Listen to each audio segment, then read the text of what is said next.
Welcome to Stays Crunchy and Milk. If you have questions or comments, we have multiple ways we can be reached.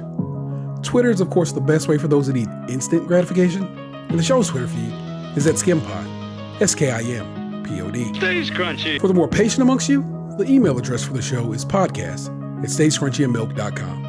Crunchy again being spelled with a K. Crunchy. Hey, feel free to give us a call at 216-264-6311. That's 216-264-6311. Stays Crunchy and Milk. We're available by Apple Podcasts, Google Podcasts, Spotify, Stitcher Radio, anywhere fine podcasts are available. And of course, it's the website, stayscrunchyandmilk.com. Please rate, review, subscribe, and share wherever possible, including on YouTube, where we can now be found at Stays Crunchy. And over on Twitch, we're still Stays Crunchy and Milk. Our personal Twitters are Tatum216, Lunchbox2099, The Real ODP. and I'm your host, the Internet's Tayrell713. Stays Crunchy. Stays Crunchy. Stays Crunchy. Stays Crunchy. Stays Crunchy. Stays Crunchy. I'm from the city where they ride around town, windows half down, pissed and disgusted, ready to blow a half pound, bodies bent to the lost and found, around wanting my crown, gunshot sound, evil faces and ash mouths.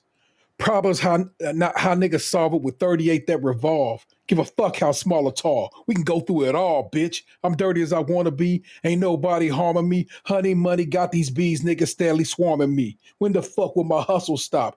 Oh, you dog. Oh, now dog, you don't know. Just go kill yourself and invite me to your funeral. A microphone dawn, but coldest living born. Come at me wrong, give me reasons for your family to mourn. That's why I talk it like I bring it. Bring it like I talk it. Wall. Hello and welcome to it. It stays Crunchy Milks, episode 473. And one time for Grenada and St. George's. I'm your host. I'm the Internet's Tayrell713. It's joined as always by my best friends. It's Tatum216. I'm piping hot, and I found out why.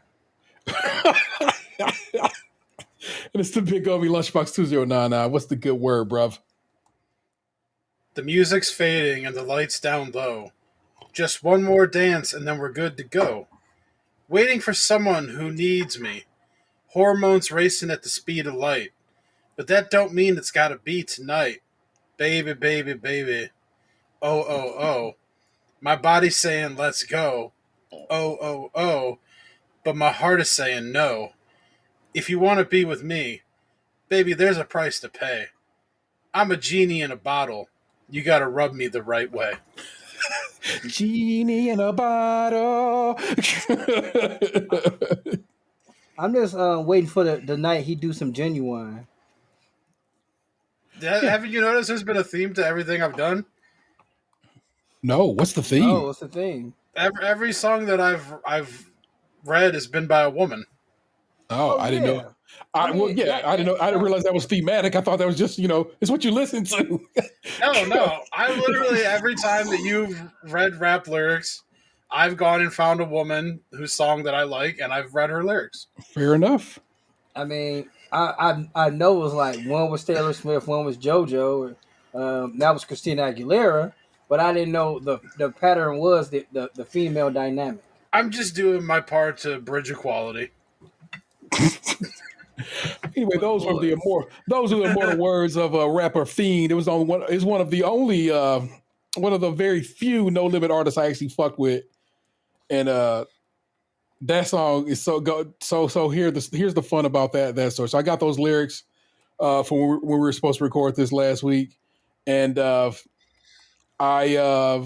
was looking at the lyrics. And I'm like, that is not what he said. So it ended up being me signing into my Genius account and fixing the lyrics to that whole damn song because somebody had fucked it up so bad. And that's the type of person your man is. I am a I'll be on, if I see the wrong shit in Wikipedia or Genius in particular, I will go in and then fix the whole damn thing because it's just so very upsetting when they be like, I'm like, how did you fuck this up so bad? But it all to the good. You know what it is. Remote means, we do a couple things, do some stories, we do some to catch up on these others' lives. And trust me, we have not done this in a while. Well, me and Ant been recording like a lot. So actually, but me and Box, I ain't seen Box on mic since the night after we recorded at your house, right? Does that math out? No, Like- you came here after. Yeah, no. We recorded at your house, and then we recorded that night. That's the Remember? last time I. Oh, yeah, because you sprung a recording on me with no notice while I was watching TV. Yes, we apologize. You can You weren't apologize. even I here, won't. were you? Yeah, he was on that Huh? show. I thought it was me, you, and Gabe. No. Was Gabe even on that show? I don't think Gabe was on that show. No, it was just me, you, and T, and Yeah, then like we had ran out of gas a little bit because like, and then we explained like we just talked to each other this morning. yeah. So it's been a bit since I've seen Daniel. So we will get caught up with him and so forth and so on. It's a good time. I got a lot going. We'll have a fun show and so forth and so on. But let's get to some news. This one is truly just for you two. Anybody else who takes from this, I'm glad you took from it. Geraci's Slice Shop to open in former Vincenza space downtown. Yeah, I seen that article. Yeah. I'm pretty. I like that. But I don't. Geraci's is what people say is like a Cleveland staple, but I've only had lasagna from there. That's I've the never place had on their the east pizza. side, right? It's like 3 of them over here. Yeah. I think I've been to it. There's like one on like Mayfield Road or something. Or is there? There's a Great It's Northern Road. it's in Mayfield Heights on Som Center Road, and the original Geraci's is on Warrensville Center Road. I think that's the one I'm thinking of. Yeah, yeah, I went there a super long time ago. Like, we went out and like I think my partner she got like something, but I remember I'm getting the lasagna. Neither one of us got the pizza like what they're famous for. Well, let's get to this. Let's take a look at the what they've written here. This is Douglas Tratner over at Scene. Geraci's Slice Shop to open in former Vincenza space downtown. Guardians manager Terry Francona signs on as an investor. This summer, downtown Cleveland lost a 40-year-old legend when Vincenza's Pizza and Pasta abruptly closed its shop. But come spring, another local legend will take up the mantle to provide hot slices for all. Geraci Slice Shop, 603 Prospect Ave, an extension of the 6-year-old brand launched this summer in Willoughby as part of the Yard on 3rd. The expanded downtown spot will offer more in terms of food, beverage, and setting. The fast casual operation will feature classic Geraci slices, either by the slice or whole, plus appetizers, salads, subs, and desserts like Italian ice and tiramisu. The menu is designed for quality, speed, and deliciousness, explains partner Bucky Spoth. We have been a pizza staple in Cleveland for over 60 years. I have lived in Cleveland, Ohio for just unbridled for like 30 years of my life. I have never heard of this place. Oh, So if to say you are a staple, I guess. So the Slice Shop model allows us to have fun and is an affordable option right in the heart of the city that I love. Guests can look forward to a fun, funky decor modeled after an 80s pizzeria, complete with a full bar and game room. that's The, dope. the design will be super casual, comfortable for a business lunch, a family grabbing a bite before a big game, or meeting friends before seeing your favorite show, says partner Jason Bouder. In the offseason, Geraci Slice Shop acquired Manager of the Year Terry Tito Francona as an investor.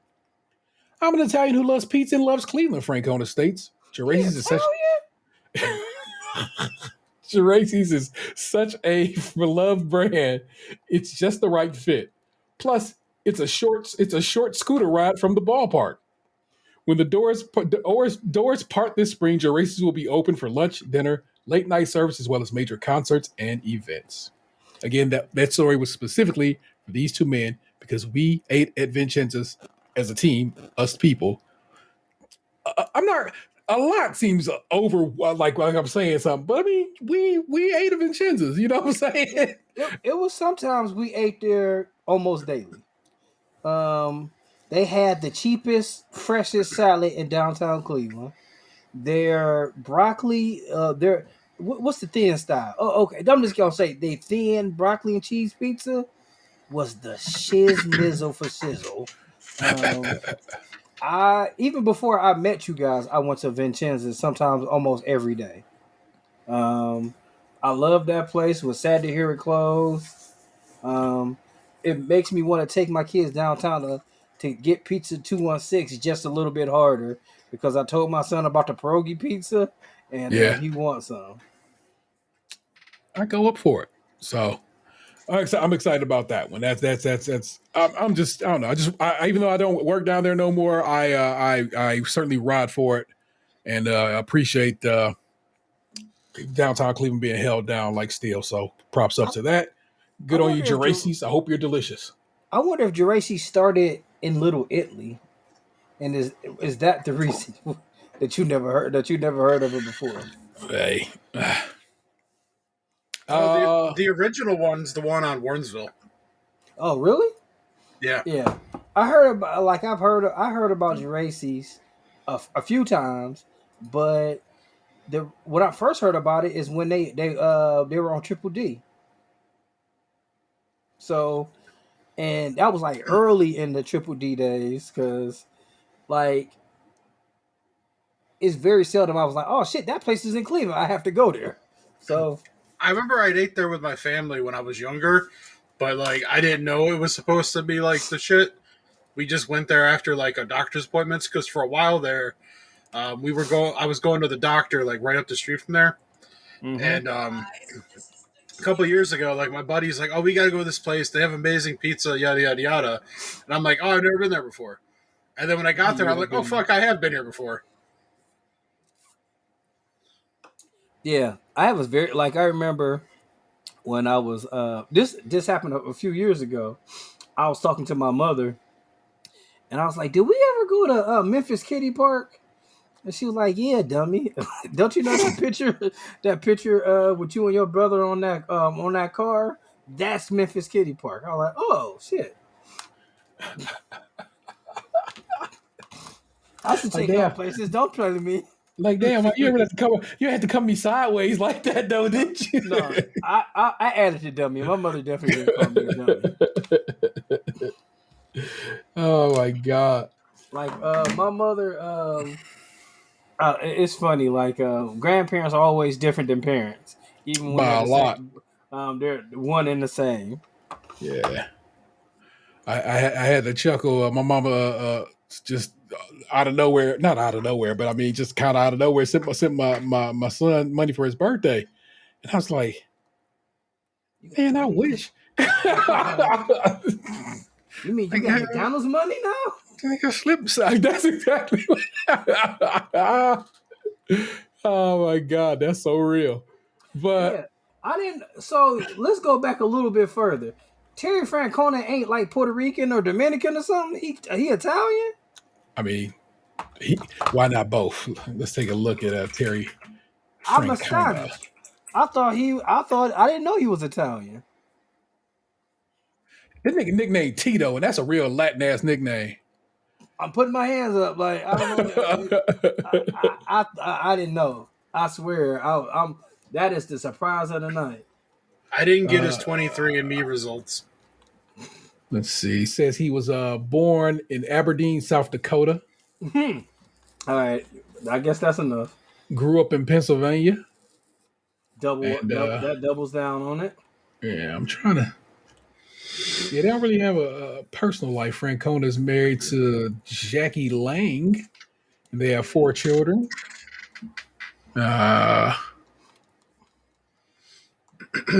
oh, and Lang and Francona had separated for a little bit. I don't know if they're back, and they were in the final stages of getting a divorce. And then he But came to lovely Cleveland, and yeah, I don't see nothing about his ethnicity. Besides claiming hey, the man said the Italian. I'm just gonna take his word for it. But you're right, he is kind of brown. mm-hmm. all year round. Oh my gosh! One more story. This is also from Scene, but it's actually by way of the Ohio Capital Journal. Susan Tevin is your writer. Ohio trans athletes ban moving forward with genital inspections replaced by birth certificates.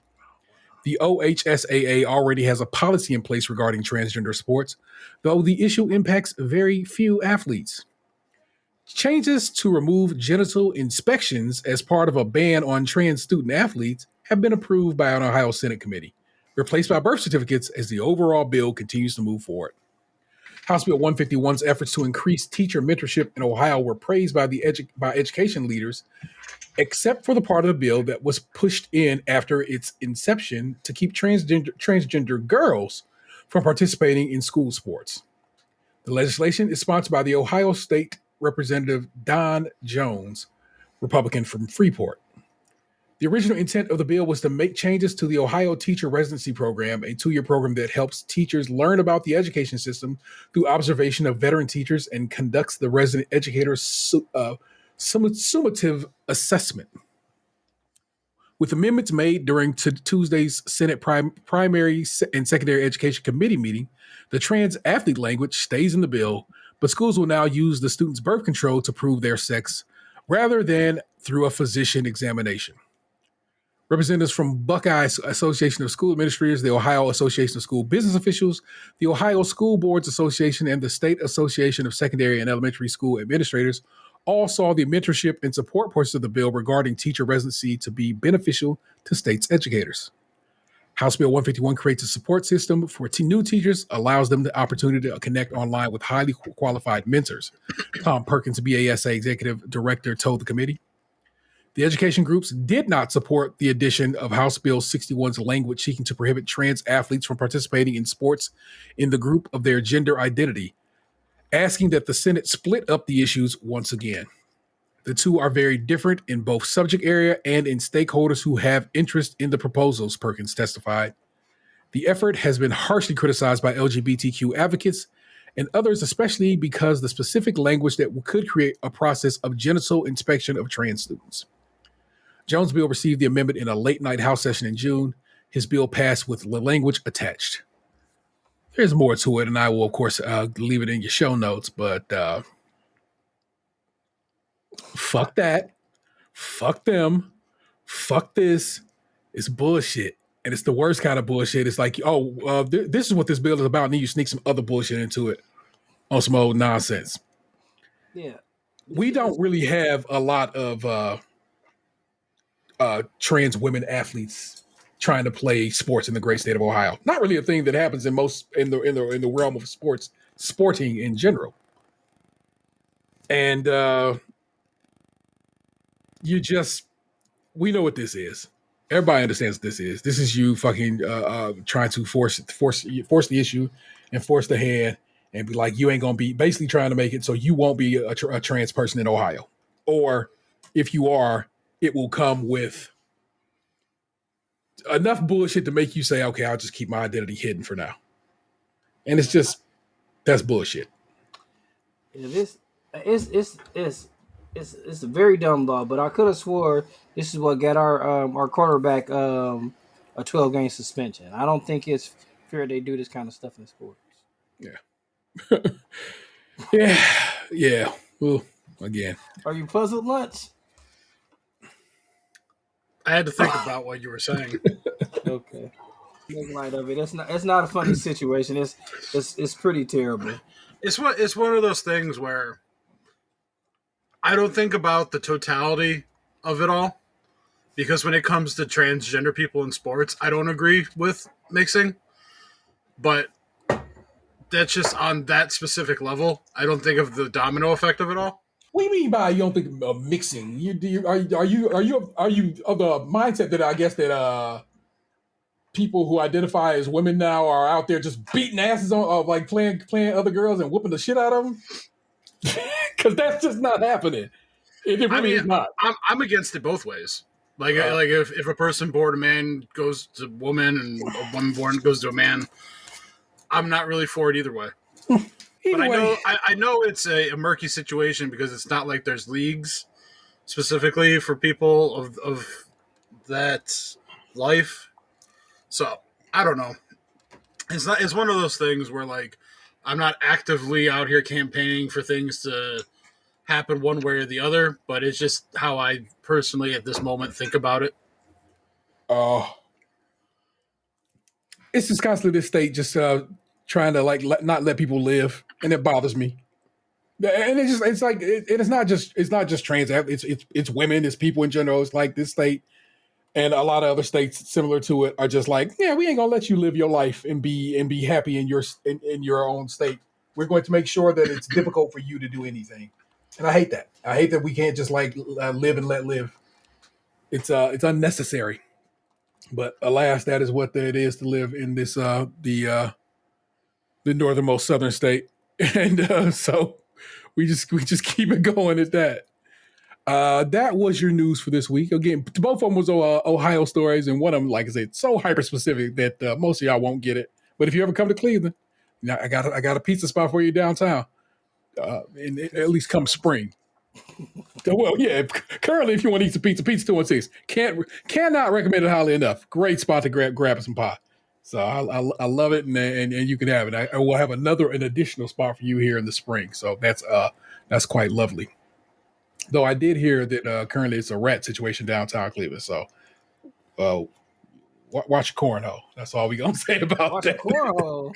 I don't know what them rats is up to, bruv. So Wasn't that like on the episode of South Park where Lemmy Winks or something like that was called the gerbil was crawling deeper into people's butts? well, the joke for me watching cornhole is from Office Space.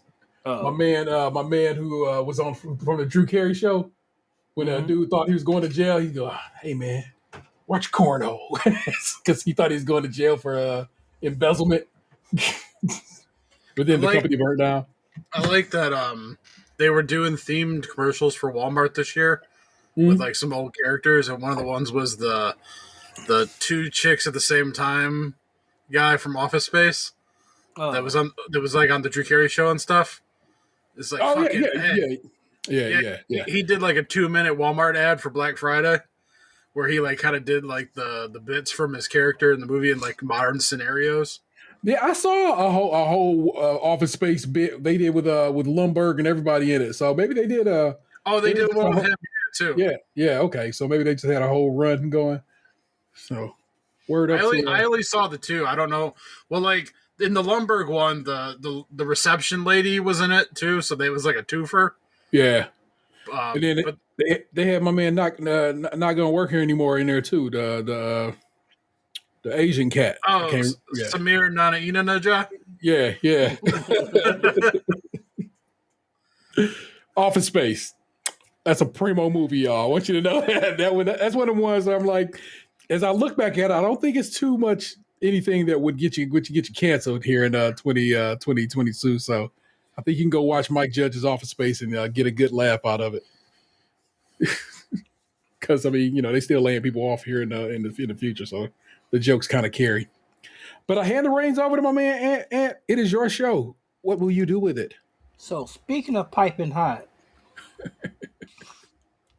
I was washing my boy's clothes earlier, and I was taking some clothes out the dryer. I was like, man, these clothes are piping hot. Then I was like, what the fuck does that even mean? Why am I even saying that? So, what it mean? The idiom is it alludes to something so hot that it is piping or hissing, has a hissing sound to it, like, or it's so hot that it requires a pipe to leak out the hot the steam and shit. Okay. And it's from the 1300s, is what Google says. So, earlier today, I was talking to a friend of mine who was going through a pretty rough time. He moved away, but now him and his wife are getting a divorce. So he doesn't have any family where he is, and like he's met a few people, and luckily he has met a few people down there, but like he is never wanted to move down there to begin with, and now he's not necessarily stuck down there, but like he's figuring out what he wants to do. So we were just talking, and like we've like brought this subject up a few times as far as like what would you do if you can go back in time and buy certain stuff, but this one was pretty interesting because we put parameters on it today. So If you could go back to yourself at any age and you could talk to yourself for 1 minute, what would be the age and what would you say? I would go back to being 19 and I would tell myself not to sell my magic cards. Oh wow. Okay. That was easy because I've been thinking about that a lot. What brought it to to the forefront of your mind? The fucking how much those fucking things that I sold on that day are worth now. I could have paid off my house, Hmm. and I sold them for like a semester's of Tri-C tuition. Alas. And now that you know that you didn't even need Tri-C. Yeah, I didn't even finish. Yeah, like one of the cards that I sold that night is worth like $10,000 now. Wow. And you take good care of your stuff. That you probably would get more. No, because 10's like the top for that. Okay. But I had like two cards that are worth like $3,000 to $4,000 each now. I had another card that's worth like $4,000 now. I had another card. Well, let's see. I had a sapphire. I had a ruby. I had a pearl. Those are each worth $4,000 to $5,000 now. I had a bunch of staples that are worth like $1,000 each. Like I easily could have paid off my house had I not sold that stuff that night for college tuition. I know that doesn't necessarily change my life in a drastic, like cosmic way, but it would have put me in a better position now today had I not done that day. Fair. Yeah. So as a deep sci-fi nerd, I have thought about this multiple times, and as life goes on, it's always the date changes. You know what I'm saying? So I think I could never shit can never be right or fixed or made better because you never know what the results will be the other way. You know what I'm saying? So I kind of like I've always been like maybe you don't want to mess with time, and I mean hey, if I could like have if I could be like, oh hey shit, you invested in Tesla before, you know what I'm saying, whatever. Yeah. Cool, I guess that'd be kind of dope. I can see that like if I like don't sell those cards, then like maybe I don't go to Tri-C that semester, and then maybe I end up working someplace else before and they're like that path doesn't ever lead me to where I'm at now, like in my current job. Like maybe I move to a different state or some shit like it. Yeah, one little decision could totally change the outcome of your life. What do you call? What's that movie? It was Sliding Doors. Yes. I was thinking Butterfly Effect. Oh, and that's the point. It's like you walk through one door and you don't walk through another because of that. You know what I'm saying? And so like I said, because I'm like I said, super duper like time travel movies is my shit. So I watch them and it's always like, look, if you go back and fuck some shit up, man, you gonna fuck some shit up this way.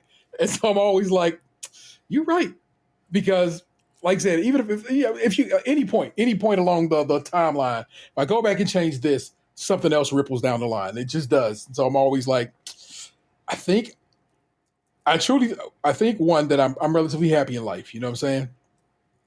And like I said, it would be great to be wealthy or whatever. It would be great to go save Michael Jackson. You know what I'm saying? It's oddly enough, I'm constantly Save thinking Michael Jackson from what? Taking the drugs from his doctor that killed him. That's all. Okay. That's all I got. I can't do nothing about if Michael's again. You know what? So I was listening to What's the Tea this week, but I was listening to last week's episode. Forgive me.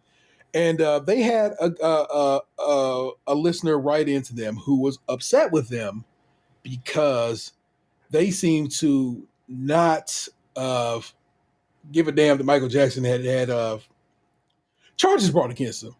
And I was and Nick Jew was pretty clear was like, the reality of it is I think, yes, Michael Jackson was lightweight, kind of fucked up, but when it comes to the people who made accusations against him, the two that we know of, the main two people seem to have been on some bullshit.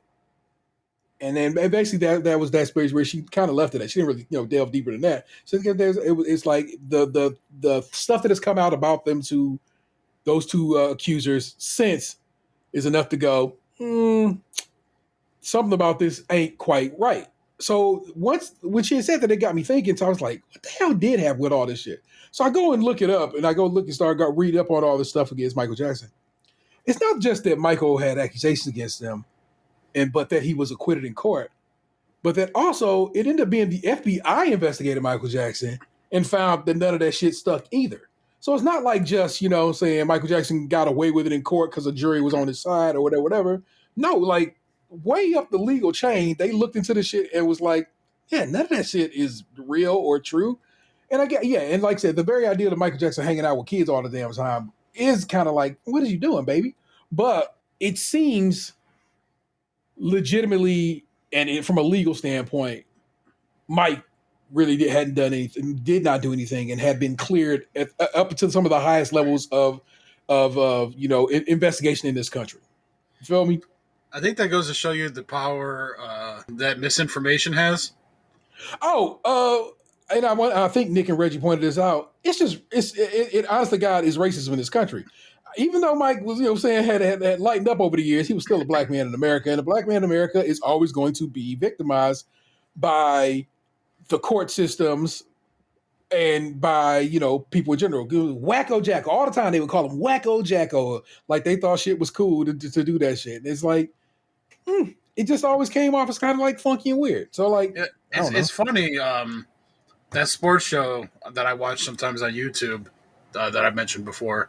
Yeah, Ultimate Cleveland Sports Show. Yeah. Yeah. There's like a couple black guys that are on the panel. Like one's on every day, like another dude. A couple other guys rotate and whatnot. And a lot of people might know the one guy I'm about to say, Brad Sellers. He played in the NBA in the late 80s, early 90s. He's on like Fridays and Mondays most of the time. And I was watching like the Monday show, and him and the other guy on there, Garrett Bush, the other black guy, they were kind of talking about how, like, in their eyes, and Brad was talking from a player's perspective about how black athletes always seem to get scrutinized heavier than white athletes, especially when like there's like perceived wrongs and whatnot. Because they were talking about the way that like the Deshaun Watson stuff's been covered and how like the media just keeps coming for him and everything. But they're like, but you don't hear shit about Brett Favre and like various other examples. And it's interesting to like listen to like the white people on the panel be kind of like, well, they are doing this, and it's fair to ask these questions and yada yada yada. But then like you have the black people looking at them like, you just don't want to hear what we're saying, do you? Like it's like a group of people who are like, this is happening to us, and then watching the other people live on TV just going like, are you sure? So it's funny that they say no one's talking about Brett Favre, because the reality of it is, if you know about the Brett Favre situation, somebody was talking about Brett Favre. Well, it's not that they never talked about it. Their point is like every day you got people talking about Deshaun Watson, like in multiple different news outlets, like not just the sports, but then it's just like a constant thing, like, what's going on with the cases and trying to grill him at practice. And I get it. He's an active player, so he's probably more readily available and whatnot. Brett Favre's retired. It is what it is. But like they defrauded, millions of dollars from people to build a fucking college stadium or whatever. For and volleyball. It's like, yeah, for volleyball. All of volleyball. I saw something the other day that made a good point that like it said something to the effect of like they should disband the WNBA and fund a volleyball league because people would actually watch that. And then they put a clip of like a college volleyball match, and I actually was like into it. It was like high pace, like there was a lot of movement, like it was more entertaining than the WNBA has ever been for me. There's a lot of cake out there too. I mean, that doesn't hurt, but like that wasn't even in the video clip I watched. It was literally like, maybe it's because I played volleyball at like, cookouts and at like the park and stuff. So like I have like kind of like an affinity for it. So I was a little more into it than most people might be, but I was digging it. Like I've been invited. Yeah. Watching the volley go back and forth. And it's like quick decisions. Like I think that part of it's because of the pace of the WNBA is a lot slower than the pace of the regular men's NBA. That watching women play a sport where the ball's zipping around and things are moving fast, it kind of like got that excitement going where like it was like a high paced game. There's you felt like stuff was happening. Whereas like the WNBA, sometimes I'm just like, oh man, here we go, another layup, slow post move. Oh, they're jogging down the court again. I legit think, and I know they won't do this because they want it to be, I guess, even in a sense. I always say, bro, they should lower the hoops just enough that So they can just get their dunk on. they just go out there booming on that shit. Because I'll Yeah, tell you right like, now, if they just let women just go ahead and start dunking, and like I said, you set it up for more along. Not saying everybody can do it because not everybody can dunk, but I'm saying like you lower it just enough where that an average WNBA players, that it matches up height wise, and they can get out there. And yeah, some women in the WNBA can throw it down, but they don't ever throw it down. You know what I'm saying? And I figure, like I said, if you want to make it more entertaining sport, then make it a more entertaining sport. But you'd have to do that all across everything. You'd have to make it like that way from high school, college, on into the pros, and nobody's going to want to do that. maybe the WNBA is like something that could actually get me to change my stance on transgender athletes in sports. Jesus Christ, Daniel, what the fuck am I going to do with you, man? I was thinking it should be less NBA, more globetrotting. Like, start eating pumpernickel balls. Start like throwing popcorn in the stands at people. They should just make Rock and Jock professional. I think they should just bring Rock and Jock back. Period. But they should be pulling out the neckerchiefs out of their throats and stuff like that. I mean, with like the advancement in technology and like the things they could do, I'm sure that there would be people that would get behind Rock and Jock. I mean, like I saw like a video from like 2001 or something from like MTV Spring Break, and I'm like, when did people stop doing this? Like MTV back when we were kids was like, it felt like there was energy there and there was a party and people were out having fun. And like, when did that stop? I kind of think the innocent funness of Spring Break stopped when they started doing Girls Gone Wild. Like, I kind of feel like before it was like, yeah, you get drunk and then you go back home, but then titties came up into something like we knew it was titties in the background. We knew it. Maybe but that and like camera phones. Like you don't want to like take spring break from college, go down to Cabo, and then come back and find out that like your scholarship got pulled because they found you like doing a video of like a line of coke down in Mexico or something. Lines of coke. It's like, Chris was down in Cancun and someone posted a video to his Facebook of him doing lines of coke off a hooker's ass. Kicked him out of Cambridge. You don't want to be fucking around with time travel. Thank you. I don't know, man. Being able to travel back to fucking like Woodstock 99 to see DMX perform Rough Riders Anthem live, that might be worth it. It asks so much of you. It ends up asking that you manage to time travel back somewhere, then manage to, I guess, get cash, tickets, travel. You just time travel back to like into the crowd the moment that he's about to do it, and then you dip out when he's done. I'm telling you that saying, if nothing else, we've been taught that that's not how time travel ever can function. We can't ever just drop you off where you need to be at. So where the fuck are you gonna put me at? You gonna put me in my bedroom back in my parents' house? That's what I'm asking you. I'm like saying, where does one end up? How does one end up there? It's like, well, because I'm traveling back. It's not like my conscience. I'm traveling in my conscience into my body back in like '99. Like myself in this moment is going through the portal back to '99. Like I have the full resources and capability to get myself there. Like. If I'm setting the dial to send my ass back, I'm setting the GPS to wherever the fuck Woodstock was at. Like I need a stack of 99 cash. Can't have future cash because $100 bills now don't look like $100 bills then. It's like so much that goes into it. You're like, God damn, man, seriously. It's like that's what I'm saying. It's like that's why you just zap yourself in by the porta potties. Watch that and then dip out. Yeah, I definitely would go to Freaknik or something like that. Like I did go to Freaknik, so I mean, there you go. I lived that life. I could go talk to you like, hey, You're not gonna believe this, but we're gonna be friends in 20 years. And then what if that fucks something up and I ain't never write again off of that shit? You know what I'm saying? I mean, what you're a man of science already. Why would it fuck you up? You ever see the movie Frequency? No. Yes, with fuck, one of them It was a Quaid, right? Was it yes, Randy Quaid? yeah, it was no, it's Dennis Dennis. Quaid? Denny Dennis, yeah, yeah. Yeah. Yeah, because he was like the dad, and he was talking to his kid through the fucking radio. Radio. I like that movie. Yeah. But I remember at the end where he's like telling the one kid like Yahoo, and then it's like in the future he bought the Yahoo stock and he was all rich and shit. He spent the whole movie like, if only I had bought it when I had the chance. Oh, That was his God. magic cards. Yeah, man.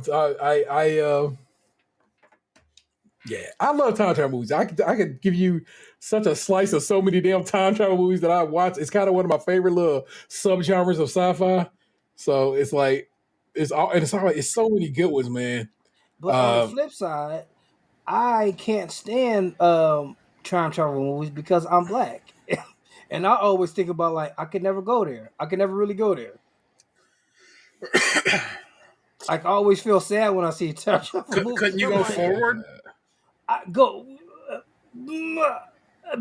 I can't see myself going forward either. Like who knows how shit is going to be in the future for black people? I don't know. I know I can't go past my birth year. That is what's up, Daniel. I was about to say, me and my partner have talked about it so many times. Like wherever you go back to, I'm like, yeah, I would like to see the 70s, but I'm only going back to 76. That's as far as I'll go. We'll see how that plays itself out. We'll see what's popping around here. Oh my God! But Boxman, we hand it over to you, sir.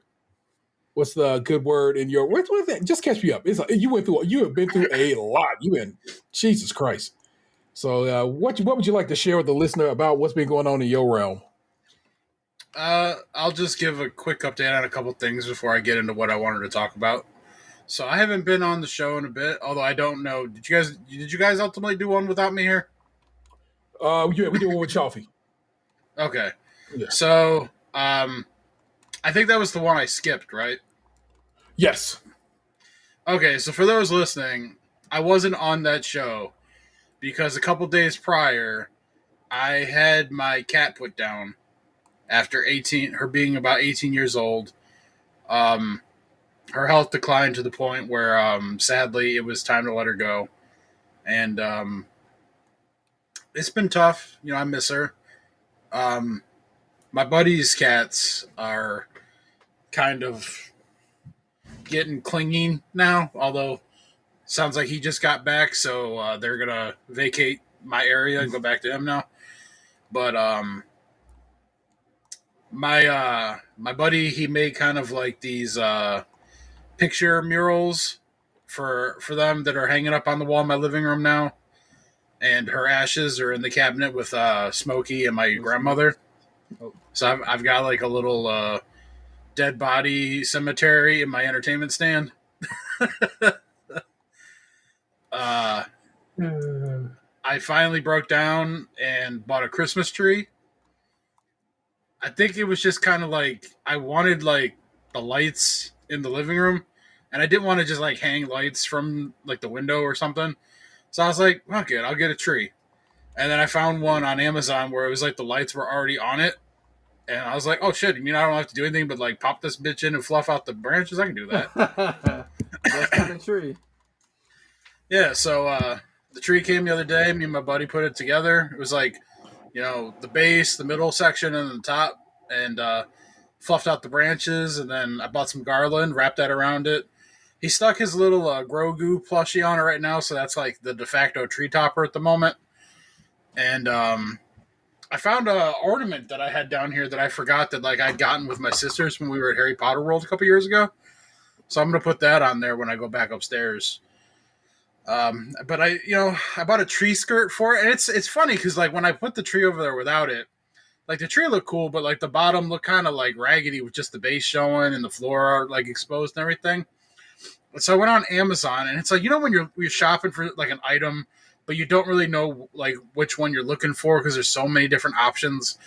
And then you come across something where you just instantly know like that's the one. It was the same feeling I had when I was like house hunting and I found my house that is my house. It was like I knew like that was the one I wanted. And I found a tree skirt on Amazon. When I saw it, I was like, that's it.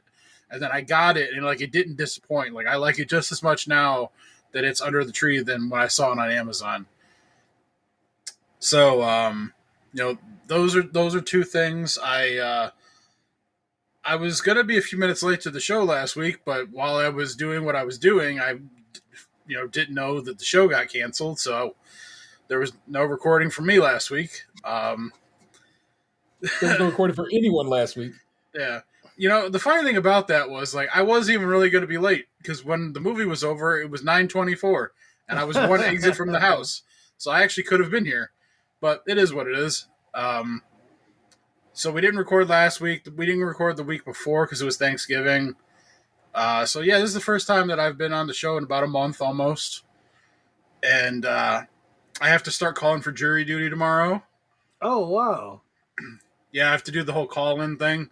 They had said it to me back when I was in Atlanta, and so when I got back, like they wanted me to call in for like the week that I had vacation.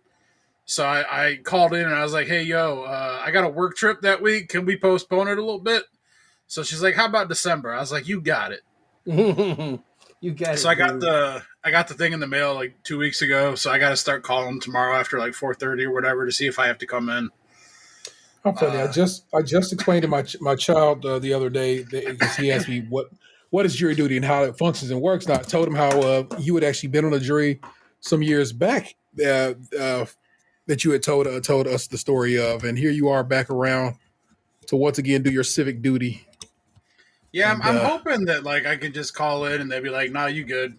It's yeah, like I'll do it if I have to, but I really don't want to have to fucking drive down there and go through security and sit in the lobby again and wait to see if I get called and then have to go into the room and do all the bullshit. And I'd rather just call in and be like pushed out to with a nope and then get a couple nopes and then be like, "You good? See you in a couple years." yeah. But so I gotta start doing that tomorrow. But there was one thing that I wanted to talk to you guys about that I need like some advice on. So I got an envelope in the mail today, and it had my new updated MRA debit card. Got mine today too. And I was like, you know what? I've never used this fucking thing ever in the 10 years I've been at this job.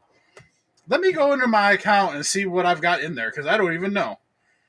So I went in there, and the first thing I noticed was on the page, it said that they're only allowing us to carry over $570 after December 31st in the next year. So I was like, oh, that sucks. And then I went into my account balance, and I went, oh, shit, I have over $3,000. So I have about $2,500 that I have to spend in 3 weeks on medical supplies. And I don't know what to do.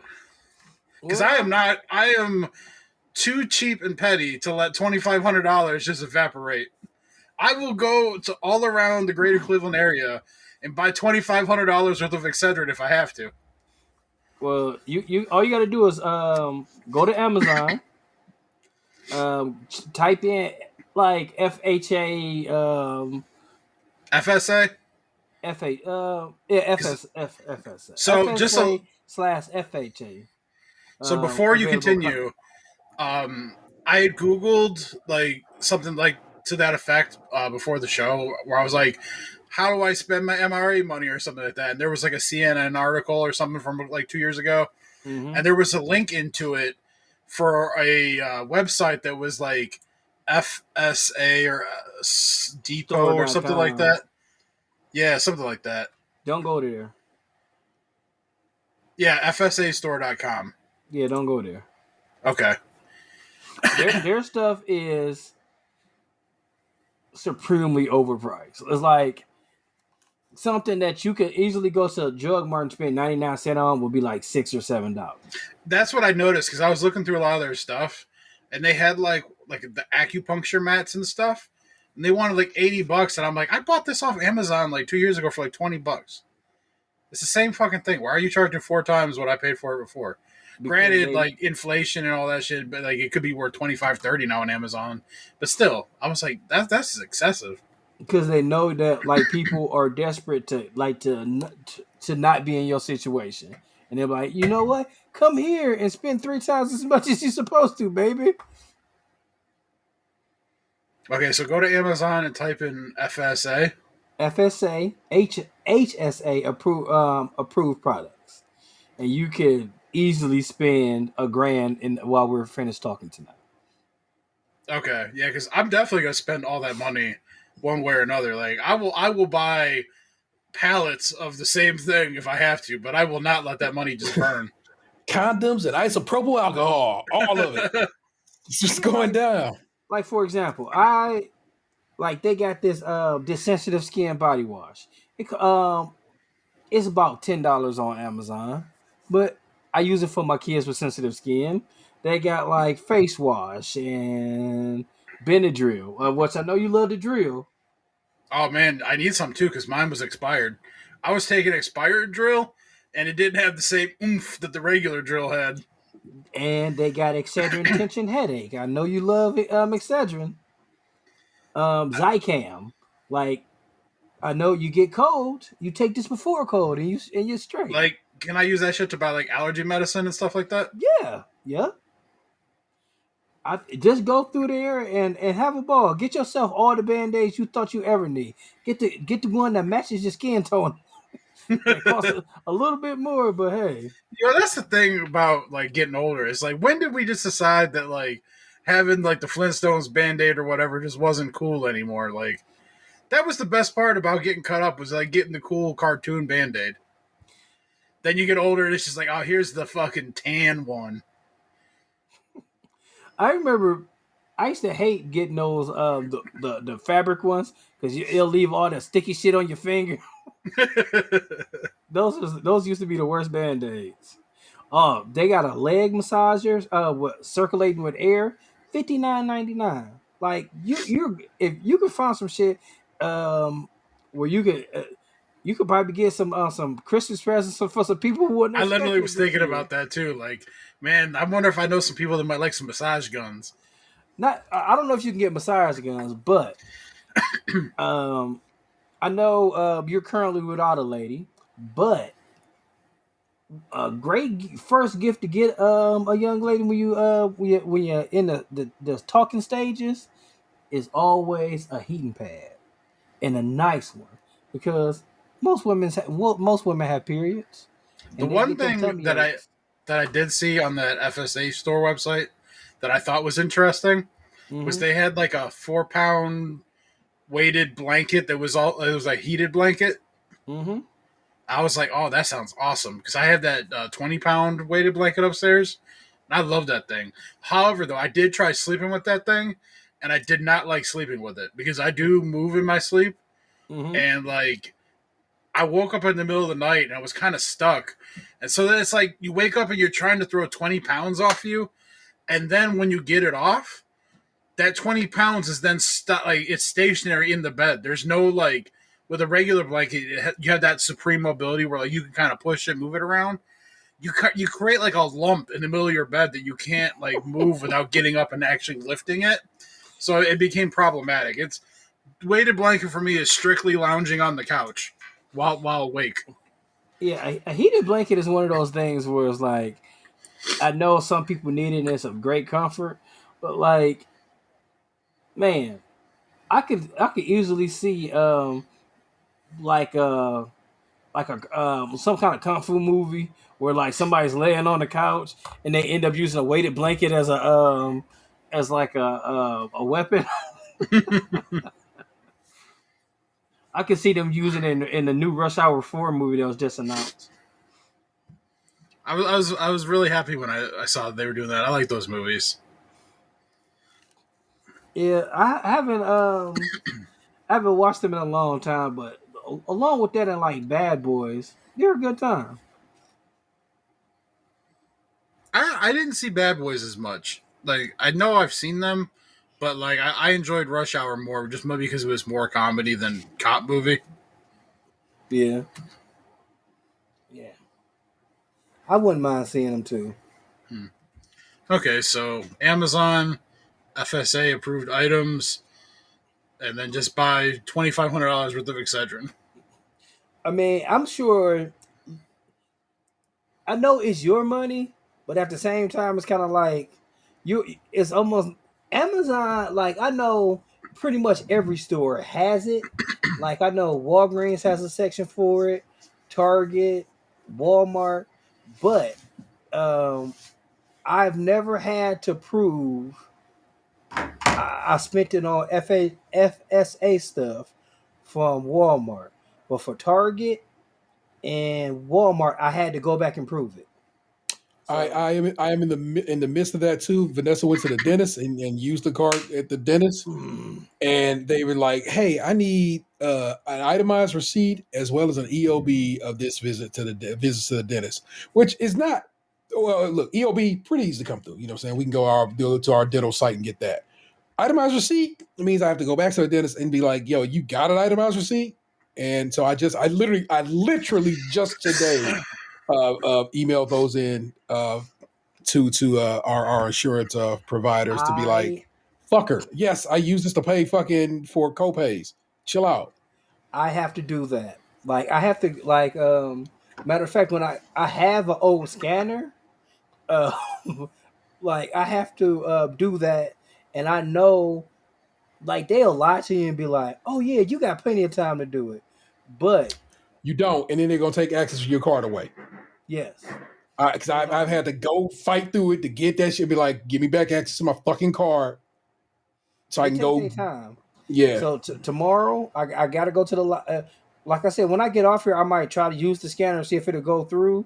Like if yeah. like the document will go through. But man, it is a pain in your tush, and it's because I took the kids to the dentist. So yeah, man, this. I hope you spend like I hope you Super Ball out tonight. Hope you found some great stuff on there because it's kind of fun to look at. You can like while you sitting here like add the stuff through you can add your Amazon card on there and then just have a ball, man. Have a ball getting some antacids and other stuff. All right. So besides FSA, I saw Black Panther. yeah, we saw. Oh, yo, you know what? It has been. That was the thing about last week. Is like I was doing that one because I wanted to see it, but y'all were asking me to see it because you wanted to talk about it on here. Yeah, we're about to do it right now. I know. I'm just defending why I said I was gonna be tardy last week. I'm It's not, like you know were not. the You funny were thing not the about reason it. last week got canceled. You were just my cherry on top, and I could be like, oh, okay, good enough. If Box gonna be late, and Ant ain't gonna be here, and Gabe ain't gonna be here, then there you go. We don't do a show. The thing about it though was like I looked at the Tuesday showings because I was gonna do Tuesday, and they had like a 6 o'clock and a 6:30, and I was gonna go to one of them. But then like my buddy was cooking dinner, and I was like, well, he's already working on dinner. I'm like, I'll just go later this week. And I don't go on Wednesdays usually like to anything because that's usually when I watch wrestling. So like Thursday, and I was looking, and I'm like, oh fuck, they got rid of the 6 o'clock showing, but they got a 6:30, and I looked at the runtime, and it was like 2 hours or 41 minutes. I'm like, okay, if I go, previews probably be 10 to 20 minutes. You know, like that'll get me out at about 9:30. I'm only a mile away from the house or whatever down the road. I'm like, I could be back home. Don't dox yourself, baby. Well, I mean, you could sword bleep that or whatever. But yeah, I mean, like I could have been home in a couple minutes, so I was like, I'll just go to this and let them know I'll be a few minutes late, and then I'll get there and be all gravy. Yeah. Nah. You were not the concern. Like I said, once Ant was gone, it was like, okay, well then Box will be late, and that's enough for me to say, fuck it, I'm not doing the show. I didn't even put it, and I was considering posting a We Tried, but I really try to keep We Tried for the patrons. You know what I'm saying? I was like, well, maybe give one away for free and let people know what they missing out on. I'm like, nah, fuck them. They got to put in on this. So nothing to it, man. Don't. We needed a week off, and we took a week off. But Black Panther been out about a month. It is spoiler country time, motherfuckers. It is that time. And so we're gonna talk a little Black Panther right now. I did not realize we was gonna talk a little Black Panther right now, but now we are. And so that's a delight to talk about. And I kind of talked about it already, but of course, you know what I'm saying? That movie from jump is like, I'm going to make you cry Yeah. a lot. Maybe and hard. That's the funny thing about it was like I cried a little bit, but nowhere near to the level I thought I would. Yeah, but you had just been angry. Yeah, you have been through some emotional toil as of late. I think you had enough real tears in life that like cinematic tears was not going to be. You weren't going to bring that to the table. I think, like, in my defense, though, like he passed like what 2 years ago. Geez, it's not just that. It's not just Chadwick being gone. The movie starts with them basically Chadwick dying. You know what I'm saying? Black Panther dying. Then we get a dead silent Marvel intro with that's all just all Chadwick Boseman, Black Panther shit, and it's like you really have to reckon with what this universe had lost with his loss. You know what I'm saying? It's like, God damn. And then I'm saying you jump out into the end, and T'Challa got a baby that he won't be there to see and raise. It's like, fuck. Like I said, there's a good 3 solid cries in that movie, and I was like, y'all is fucking with me. And he already wasn't there for the beginning either because he was fucking blipped, snapped away. Yeah, blipped away. So yeah, bruh, it was like, you sons of bitches. You knew what you was doing. But there was something that I found interesting. Like, it was like a YouTube video. I didn't click on it, but the title of it kind of like made me think. It was like, why weren't any of the Avengers at the funeral? Yeah. And I'm just like, yeah, man, that's fucked up. Y'all out here as a team saving the world. You can't even come to the man's funeral. It did seem more of a family funeral. The funeral part of it. You know what I'm saying? They could have thrown on some white robes and hung around on some rooftops with the rest of the Wakandans. You try to tell me the White Wolf ain't got a key to the city? As we now know, the White Wolf don't even got his arm no more. So, but generally, what did you guys think of the movie? Honestly, I turned to my partner during this movie and say I hate this movie. It was once they killed Angela Bassett, it was just like, why? Why am I going through all this pain in this movie? God damn! Like, I know, I after listening to a couple like reviews of the movie, it kind of leveled me out a little bit, but it was kind of like I kind of feel like, and the Queen's death was probably written beforehand, before we lost Chadwick Boseman, and they had to revamp the film, but it just kind of felt like. From what I listened to the other day, like Ryan Coogler did a podcast. Mm-hmm. From what I gather, it seemed like M'Baku was supposed to die. Oh. Yeah, the movie was supposed to originally have been Chadwick Boseman and his struggle of being like honorable but like a protector too. Yeah. And also him struggling to like learn to be a father with this son that he just suddenly has because he was blipped for 5 years. So it was supposed to be all Chadwick Boseman, and then obviously, Chadwick passes away, and they have to like redo the whole movie. Because if you watch, like, there's parts near like the main battle near the end and everything, where like they made it a point to show you that like M'Baku's there and he's kind of leading, but he wasn't really written to do anything because he wasn't really supposed to be there. Yeah. Yeah, Ryan Coogler said he said he honestly threw the entire original script out and just started from scratch because it was just like it was so much Chad in that original script. So he just said he just started all over from the beginning. And I'm like, damn, that's wild that he had to do that. Enjoyed the movie. I really did like it. But it like most of Phase 4 was just like it was more. I like so much of it, but overall, it's like it's middling. It did nothing to really push us forward, like all of Phase 4 seemingly. You know what I'm saying? we got nothing that really makes okay. Let's get to chapter 5. Basically, we just need we will need this reset that we get with Quantumania here in the spring, because this is all like I said, this is another one that was COVID production, because old girl wasn't trying to get her COVID shot, and for a while there, Disney was like, if you don't get your COVID shot, we is not filming shit. So it was just a wild time for that and so forth. So it's another COVID production, and that sucked and takes away from what might have been something greater. But when it was good, it was so good, bro. Man, Namor.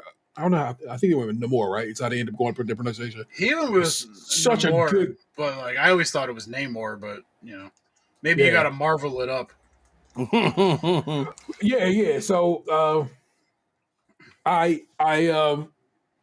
he was such a good character, such a good foil to have in there. It was good to see Riri, you know what I'm saying? But again, they didn't really do anything with her, so it's kind of like good to see her, but that didn't really do anything but let me know that I eventually get a Disney Plus show with her, and that's kind of cool. Yeah.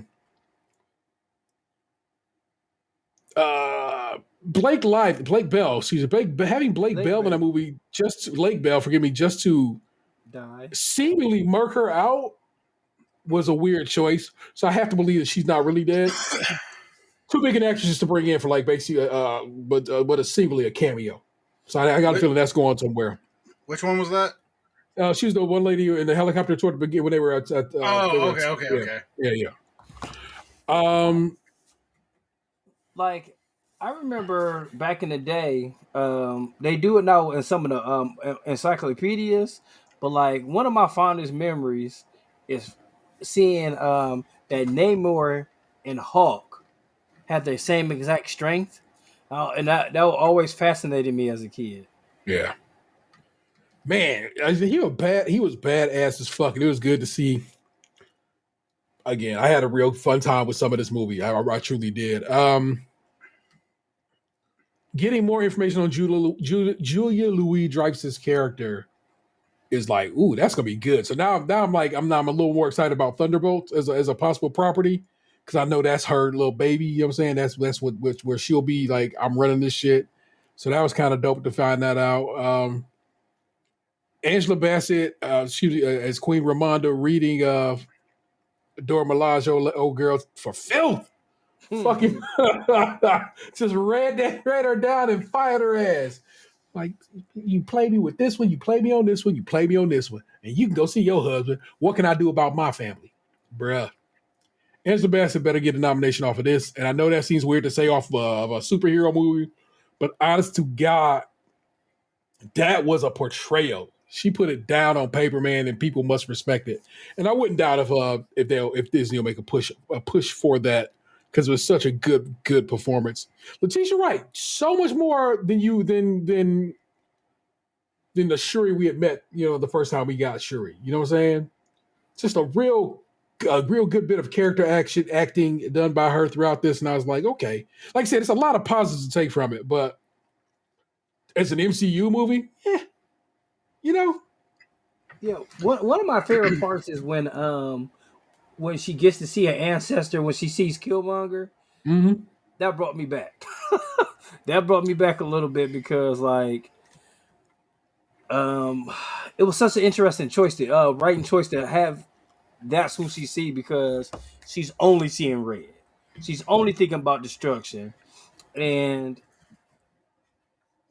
That was another thing that Ryan Coogler talked about, that Killmonger was always supposed to be the person in the dream sequence, even when Chadwick was supposed to be in the movie. I would love to read that original script that he had to throw out. Yeah. Sorry. I thought the movie was okay. Like, I think it. I hope this comes out right. I think it was going to be difficult to make it what it was intended to be, due to the dramatic rewrites that had to happen. And so I think they made the best of the situation as they could, but that doesn't necessarily mean that it was a great movie. I think it was an okay movie at points. Some stuff I was like, I could have done without this maybe, or this wasn't as great as I thought it was going to be, like Ironheart. Just kind of like, I thought there was going to be more to that, but I guess maybe there'll just be more with her down the line. So I'm just supposed to accept that she's just kind of here now and like she does Tony Stark things. Um, the I hope they do another Black Panther movie only from the aspect of like now that we're here, I want to see where it goes. But getting here was obviously very choppy. But there's nothing anyone could have done about that. Just because real life does play a part in this. Yeah, I know. In the comic books, Ironheart was affiliated with Tony Stark. So I don't know why they couldn't kind of retrofit that for her. I don't understand that, but well, like in her workshop, she had Stark tech blueprints that she was using to make the suit. So like maybe maybe they'll do like an origin with her or something, and like maybe they'll explain how that came to be or something rather than just dropping that in there like that. But the thing about it too is like I know this might be blasphemous to say, but like when the first Black Panther movie came out, I liked it, and then every time I watched it after, I liked it less and less. And like this one, I watched it, and when it was done, I was like, "This is all right," but like I didn't leave that movie theater going like, "Man, I can't wait till I get home and like this is on streaming, I could watch this again." Or whatever. It was really just like 2.5 hour kind of like tribute to Chadwick Boseman in a way, and then a reboot of the franchise. And I think that's a tough combination to pull off and have people leave and go, wow, that was incredible. Like, it was like, I left there and I was like, that's okay. They did enough to make me, not upset. And I think that movie ended up having the weight of the world on its shoulders. You feel me? And it's like it was a good way to wrap up Phase 4. Actually, the smart way to wrap up Phase 4. A real solid goodbye to Chadwick Boseman. That I think is that the universe deserved and needed. They need something to push us forward because when it comes to Marvel, I think I've just come to realize that like I don't really care for like a lot of these standalone movies that like don't progress the overall arc in a meaningful way. We had had three arcs that were constantly getting us places. And it got us all the way to Endgame, and Endgame was fucking amazing. And we've been spinning our wheels kind of since, Mm-hmm. And I think that's part of why I didn't like Thor: Love and Thunder that much. Yeah. Like it just felt like a fucking buddy cop movie or some shit that like had no purpose.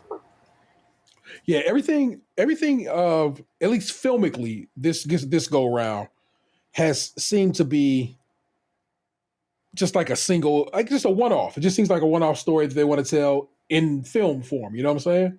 Mm-hmm. And it's like, that's great. I'm glad you got the money and time. Cool. But what I would like is that we get back to, form. And that, like I said, that's what seems like Quantumania is. Quantumania seems like, okay, let's get back on the railroad, on the train that we set up in Loki season 1, and let's start riding this on out. And I'm like, okay, if that's what this is about to be, that's fine. Yeah. I've enjoyed the one-off stories. I've enjoyed, like I said, none of the stuff in Phase 4 is I'm like, this is an F, but none of it was really A plus. You know what I'm saying? Yeah. It was some some C's and some B's up in there, and that's fine. But you've been feeding me A pluses this whole time. And like the shows kind of intrigued me a little bit more than the movies did, and I didn't even care for Moon Knight. Yeah, so like I liked Miss Marvel. It was all right. Like it was interesting. Yeah. Like I enjoyed watching that show week to week. She-Hulk ended up being better than I initially thought it was going to be going in. And that actually, like, the shows had more new stuff leading into the future than some of these movies have. Like, and I think part of it too is like this phase started out with kind of like a wet fart, man. Like, Shang-Chi was okay, but like, I didn't like Awkwafina's character at all, and then they like kind of dragged the movie down for me. And then Eternals was just so bad, so bad. And part of it was the acting, part of it was the execution of the story. I didn't like it at all. It was like Thor 2 bad for me almost. And then like what else have we had? Like Thor, and that's it. Besides Black Panther that just came out. Is that really it? That's all we have for the movies for Phase 4? Like I'm probably missing something, but like because like Shang-Chi was like last September, Eternals was like November. Oh, Doctor Strange. We had Doctor Strange too. And That was the Spider-Man? spring movie. Then Thor was in July, and now we have Black Panther. And like Ant just said, we had No Way Home. Oh yeah, am I supposed to count that? Like, and I'm not like is that a Sony movie now? Is that like part of the Marvel? Like, I don't know where I'm supposed to be like following with that. Spider-Man and just Spider-Man. So don't go Venom, don't go Morbius. None of those are MCU. But then kind of it is because they did bring Venom in in that post credit scene. But then I don't think we'll ever really get anything paid off They of that. set it up for the symbiote to be in the MCU. All right, so here's your Phase 4 films. It's Black Widow, it's Shang-Chi, Eternals, Spider-Man, Doctor Strange, Thor, and Black Panther. Those are your films. Your So TV shows. Black Widow. Okay. Yeah, your TV shows were WandaVision, Falcon and Winter Soldier, Loki, What If, Hawkeye, Moon Knight, Miss Marvel, I Am Groot, which I don't think I did not. I definitely did not watch I Am Groot, so I have no idea what's going on there. I haven't watched either. I thought that was just like 5 little like mini episodes or something like that. Yeah, She-Hulk, Werewolf by Night, which I also have not watched yet, but everybody has said it's good things about Werewolf by Night, so I guess I should watch it. It's a Werewolf by Night. And the Guardians of the Galaxy holiday special. Oh, okay. Which was phenomenal. Yeah, the Werewolf by Midnight was just like a 45-minute like standalone special they did on Disney Plus. So if you got a spare hour, you can knock it out. It's solid. I don't know what the fuck it has to do with anything, unless like I don't know if it's involved in any way at all going forward. But for what it was a solid watch. I thought it was just like their way of doing a Halloween special. I know it's based off of a book, but I don't know if that book has any like tie-in anywhere else. Yeah, so you get some Werewolf by Night action, and you get a little fucking. It's funny when you holiday special. When you list out all the shows like that, because that shit's been going on for like over 2 years now. Like it's like you start naming shit, I'm like, oh yeah, that was part of this, and oh yeah, that did come out, like WandaVision and all that shit. Like we've really been stuck in this for a fucking while now. Yeah, stuck. Well, stuck because it feels like they've dropped bits to kind of like tell us where we're going. Like Loki feels like that shit was forever ago. Yeah. Like we knew about Kang like a year and a half ago or some shit, and now it's just like he's finally about to come back in a movie. After we've watched all these other things that had nothing to do with that. So I know I seen they were saying that Secret Wars is supposed to be out. I guess at the end of Phase 6. So well, yeah, that's what like this is all supposed to be leading towards. So I wonder, are we gonna get a black suit Spider-Man then? I'm hoping so. Yeah, because that's like I know where you're going with that. That's one of the comic books I want to own someday, like graded. For those that don't know, Black Suit Spider-Man's first appearance in the comic books was in Secret Wars #8. Yeah, I hope so. That's my favorite Spider-Man. And like they got 2 versions out of that action figure now. It's like one that's like by itself, and then it's like a pack where they actually do like the blackish and the bluish on the suit. I want that action figure so bad. I think that shit like $68. That's the Hasbro one, right? I think so. Yeah, I think I've seen it. It's like the retro pack where they do it in like the mid-90s card and stuff. Yeah, that's the regular one. That was like $30. But there's another one, another Secret War Spider-Man, where he's like in the symbiote suit with the it's black and it's blue. It's like shadowed out like it would look in the comic book. But Ooh. you see it? Oh no, I was just oohing to Baker Mayfield getting annihilated. I thought he got cut from the team. He did, and he got picked up by the Rams. Yeah, Oh, and he's been playing He's- this game. He's playing this game for them after having only been on the team for a day and a half. Yeah, Good for him. He is currently trying to lead a drive with 1 minute and 20 seconds left to win the game. Yeah, he should not be doing that. Well, he's been in since the first quarterback played one series and then hasn't played since. Mayfield's been in practically the whole game. Yeah, the 3-9 Super Bowl champs are really terrible this year, and that's what do you do at a life like that? I mean, I guess you're still a millionaire who has played in, they'll say it now for 3 NFL teams. So fuck it. Life can't be too bad. Catch you up a little bit on my life. My son had his tonsils out yesterday. It was slightly nerve-wracking and then not at the same time, but that's just what it is to be a dad. You worry about your kid. They are doing fine. They seem to be on the mend, and you can already hear that they are their breathing sounds much better and much clearer. And so the whole point of it seems to be successful in that regard.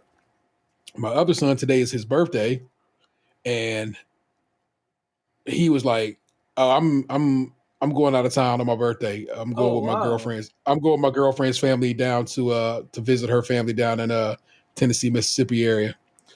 And but her daddy want to meet you. And I'm like, and I kept saying, when? And then yesterday he gets home and was like, "You off tomorrow?" I go, "Of course I'm off tomorrow. You know it's your birthday. I'm off tomorrow." He go, "What you doing around noon?" I go, "What am I doing, son? I want you to go meet name redacted's father." And I'm like, "Okay, that's fine." I'm like, "Are you coming?" "Oh no, I'm not coming." I'm like, "You motherfucker, you gonna put me on a blind date?" Somebody's dad. Yeah. So today is she still with the same young lady? Yes, he is. Okay. So today I met her father. We had dinner. We had lunch at Melt around the way here. You know the deal. Chopped it up. He seems like a real nice guy.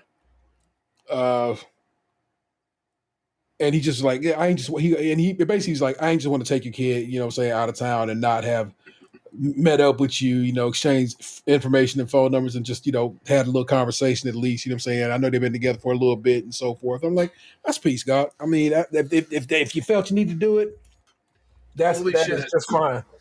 Did he do it? He just fucking did it. Mayfield just threw a touchdown to tie it up. Extra point, and they take the lead with 9 seconds left. No flags? No flags. Right on, Baker. Good stuff. So that was a wild bit of it was just wild. It was just like it was very unexpected. It's not something I think I've ever thought I would have to do, but there you go. So my son is on the road to basically where my people was from, down in that Memphis, Tennessee area, but he gonna be over across the river in Mississippi, and I think that is kind of a delight and so forth. And like I said, it was nice to meet this father and chop it up with him and get a feel for him and so forth. And he seemed, like I say, perfectly pleasant, and I'm fine with that. But I was telling my youngest today that I honestly try not to get too involved or close with this relationship, because this is just basically my son's high school relationship. I have no expectations of it. And in fact, I would think it would end at some point in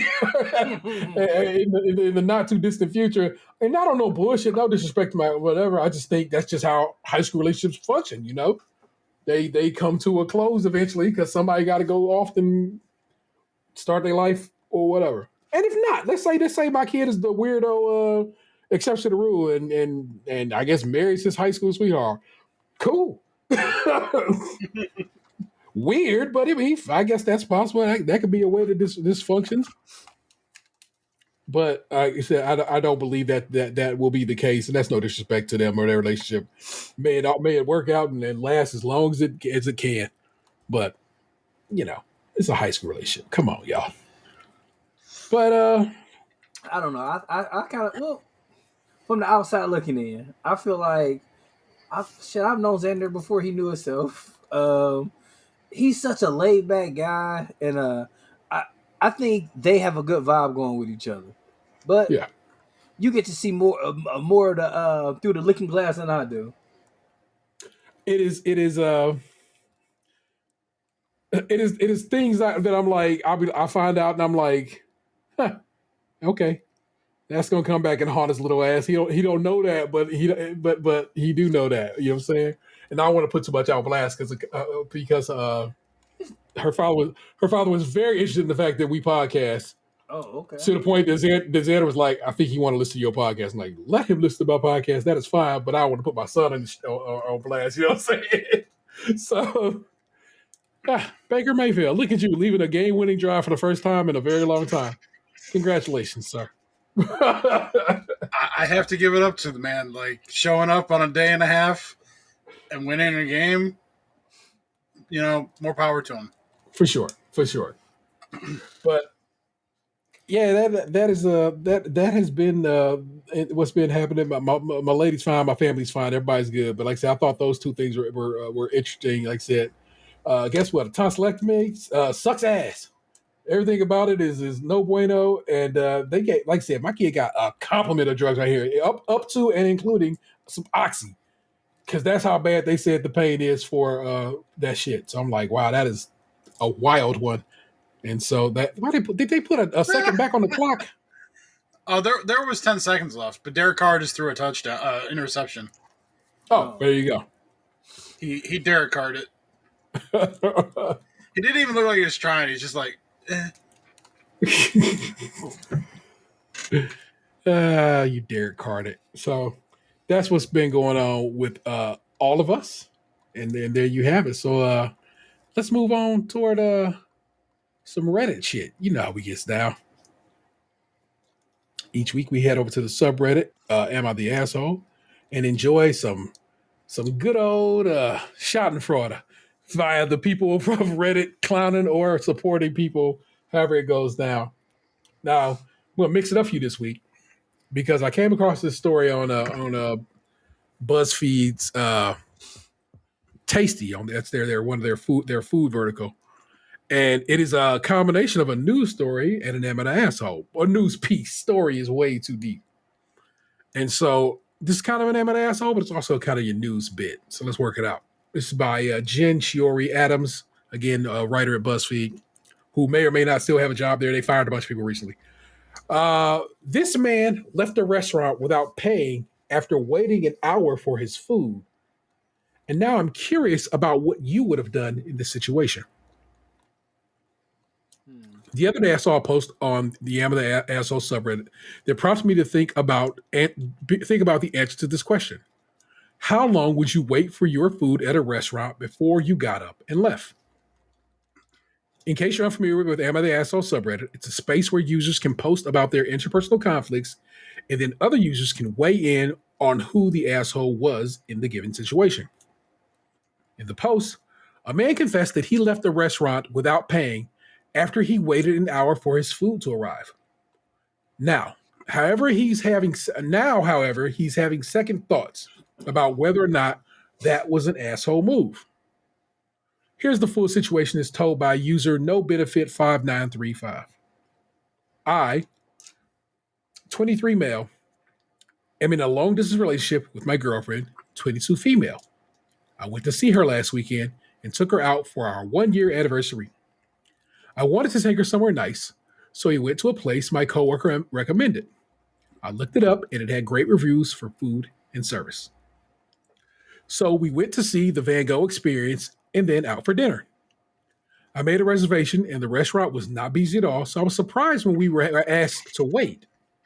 We went into the lounge and had a drink and waited. About 20 minutes later, the hostess came for us, and we were seated. It took a long time for the waiter to come for our order. I was trying to have a good time, but I was hungry. We ordered straight off the menu, no substitutions or deletions. And then we waited. We had another drink, asked the waiter about the food. They said it'll be right out. I saw people that were seated after us get their meals. That's the hard One part hour, right there. 1 hour after we sat, I had had enough. I asked my girlfriend if she was comfortable if we left, and she said she was waiting for me to suggest it. So I left money on the money for the drinks on the table, and we walked out. The waiter saw us leaving and came over to ask us what the problem was. I said that we'd waited long enough and that we had other plans, so we left. We went to a chain steak restaurant and had a great meal. My girlfriend thanked me for getting us out of the other place without a scene. The server asked about our evening, and we told them. They brought us a complimentary dessert, even though they and their restaurant did everything right. I tipped very well, 20% plus the cost of the dessert.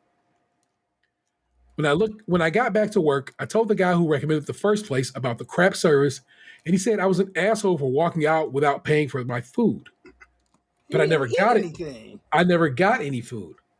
I don't think I'm wrong. Even our appetizers never made it out of the kitchen. And then the author writes, me trying to process everything I just read with a gif of Drew Barrymore sitting there looking confused. It's very well. It'll be, again, trust me, the article will be in your show notes so you can click on it and laugh at this very well placed gif. It seemed like 95% of Reddit was on the man's side, including one person who goes by user Yas_Astro. If a restaurant makes you wait an hour or more with no food at all, then they deserve to be walked out on without payment, they said.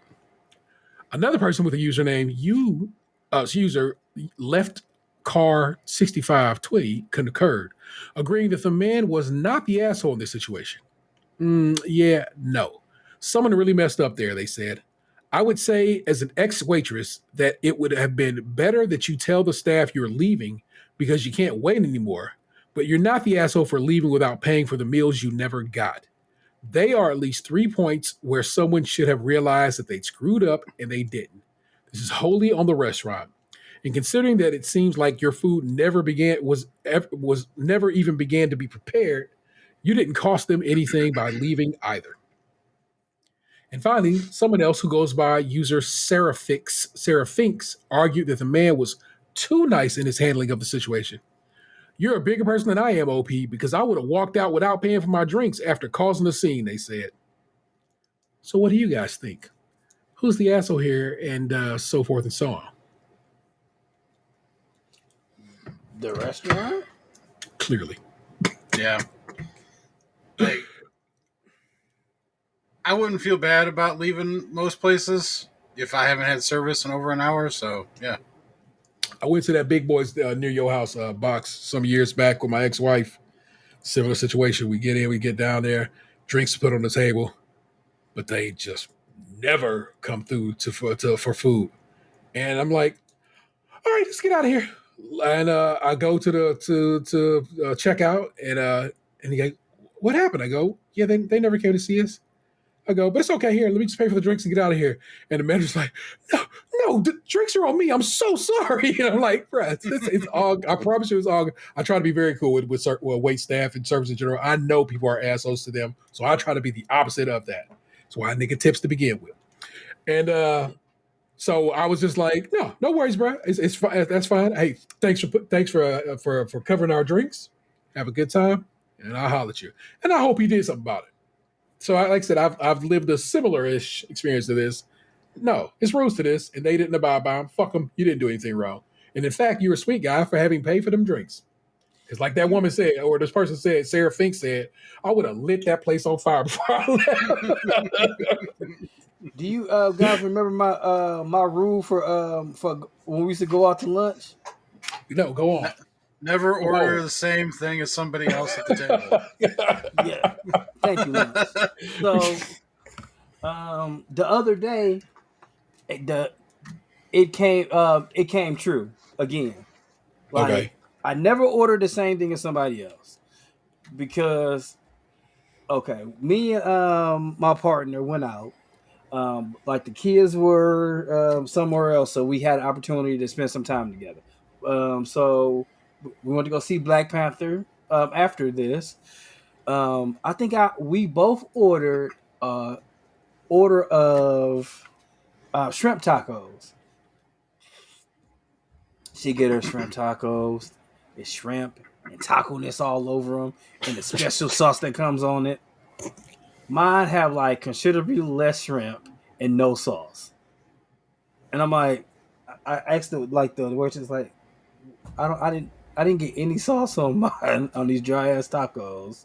I didn't say dry ass tacos, but it was just like, man, this is why I never get the same thing as somebody else. Somebody's just always gonna look better. Somebody's always gonna have more, and then you order it at the same time. It's always gonna be somebody who gets the smelly end of the stick. Yeah. And I got it that day.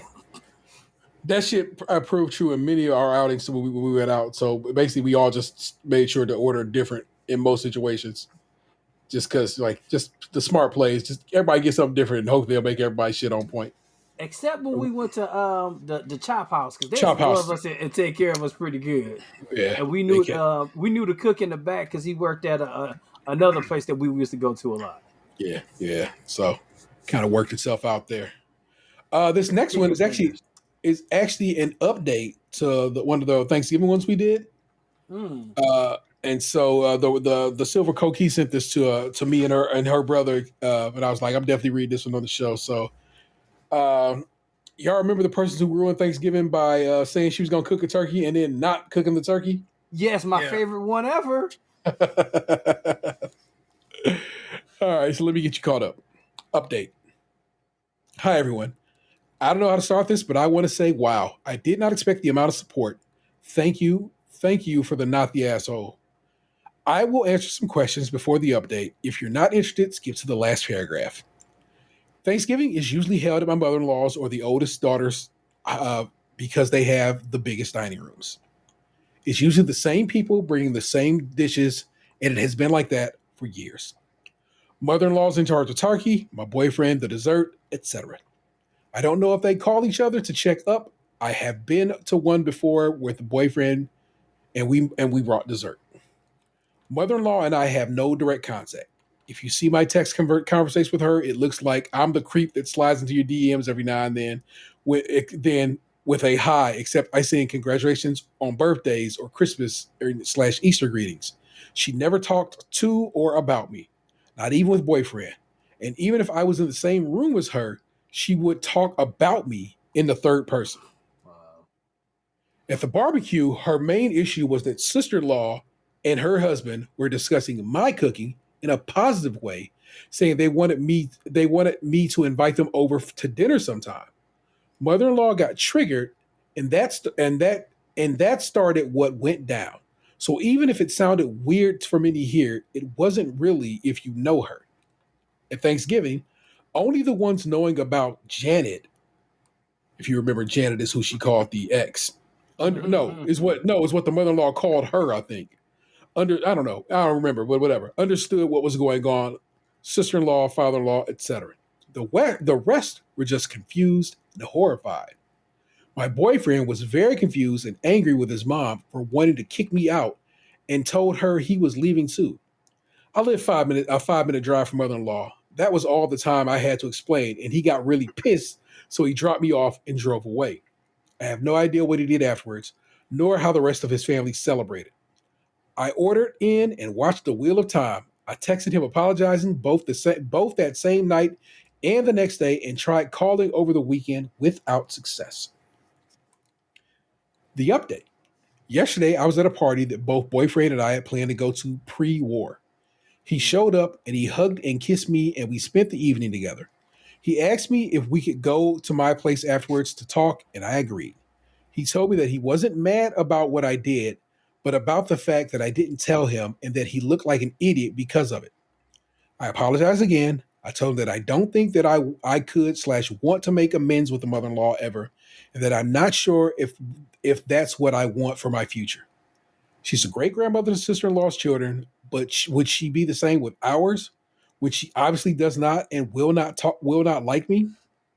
I also told him that I can't be with someone who would ghost me for 2 to 3 weeks when he's angry with me. So we broke up.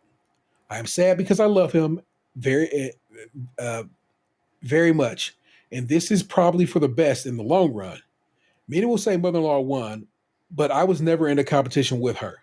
She can think she won because I don't care, and at least for now she will start using my name when addressing boyfriend's next girlfriend.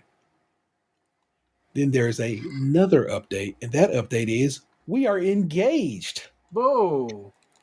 Hi everyone. Remember me? This has been on a one wild ride. My boyfriend ghosted me after I ruined his mom's Thanksgiving dinner. We broke up.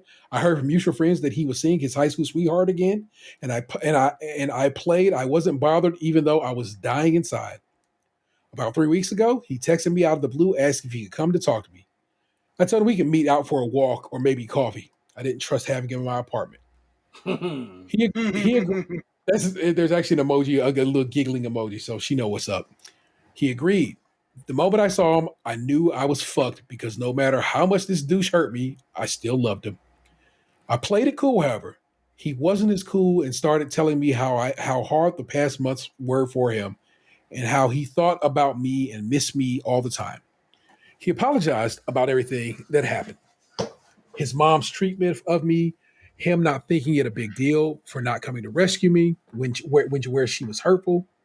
He said he just misjudged the situation. Since I never said anything, he thought I had it under control. I thought you were handling her well. He apologized about ghosting me. He said he was very hurt and felt deceived by me. He doesn't feel that anymore. And that his anger got the best of him. At the time, he couldn't understand why I would do something like this behind his back. When he's angry, he tends to keep away. I asked him about his high school sweetheart. He was surprised I knew about it. He said she reached out to him when she heard he was single again. His mom probably arranged that. It didn't work out, however, and he told her he wasn't interested after a couple of weeks of dating. Now for his mom. When she heard he broke it off with his high school sweetheart, she got mad and threatened to cut him off, especially if he went back to that me. He's always been very close with his family. After the Thanksgiving fiasco, he wasn't keeping the same contact with them after his mom's threats. He went no contact. I guess ghosting is his expertise. The last couple of weeks were great. It was like we just picked up where we left. I know it's not healthy to glance over what happened, but for now, I just want to be happy. I would just want to be with him and be happy. We will have all our life, hopefully, to talk things over and figure out how to be better at communicating. He asked me to marry him on Friday, and I said yes. We made an Instagram post about the engagement. His mom doesn't have Instagram, but she found out somehow because not even an hour later, she starts bombarding his phone with calls and texts. Nobody from his family but his dad congratulated us yet. He called and congratulated both of us and told me I was his favorite in-law and that he always wished to have me as a daughter. Aw. I'm a bit sad, to be honest. I come from a broken home, and I met my boyfriend and saw how welcoming his family was to his ex. So I counted myself lucky. I thought I was going to have the family I never had and that my children would have a better life than myself. It seems we're going to have to rely on ourselves for our friends to create the family, our friends rather, to create the family life I was dreaming of for my children. I don't know when we're getting married. We've been talking about relocating to London. Fiance is half British. We'll see what happens, but for now, I want to say I have never been happier in my life. So there you go, people. That is how that ended up concluding. Again, I'll leave that in the show notes, and there's a link to the original in this one as well, so you can kind of bounce back and get a read of what you think of the OG. And that's why I want to wrap up Amateur Assholes for the week. Nothing to it. Let me catch you up on our bits of entertainment this week.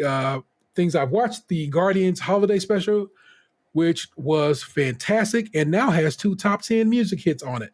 So James Gunn was very excited on his Twitter today to say, "Check me out. I have wrote a charting song," and he was pretty excited about that. So that's pretty cool. I watched a movie called The Sunlit Night that stars Jenny Slate. She's an artist who goes to Norway to help another artist. It's a very cool movie, and you get to see Jenny Slate's titties. What you got better than that there? I was going to ask you about where it was before you said that, but now I kind of feel weird actually. It's on Hulu. It's on Hulu? Yeah. What's it called? The Sunlit Night. It's a very good movie. No, look. One, I enjoy Jenny Slate. funny I lady. love Jenny Slate. Yeah, a good actress. I dig it, and that movie is a fun movie, and an interesting movie as well. So a little independent joint that did the festival circuit a couple of years back. So again, it was on Hulu, The Sunlit Night, and I tell you to watch it. It's very cool.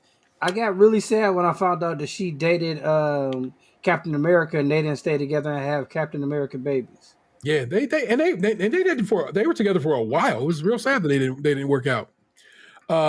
New But chapter, y'all new shouldn't season be of so invested in somebody else's sex life. Hey, you just you like people and you want the best for them. That's okay. It's America's ass. uh, a new season of Fortnite started, and they updated the game to a new version of the Unreal Engine. And Fortnite is pretty in a way that Fortnite just probably shouldn't be.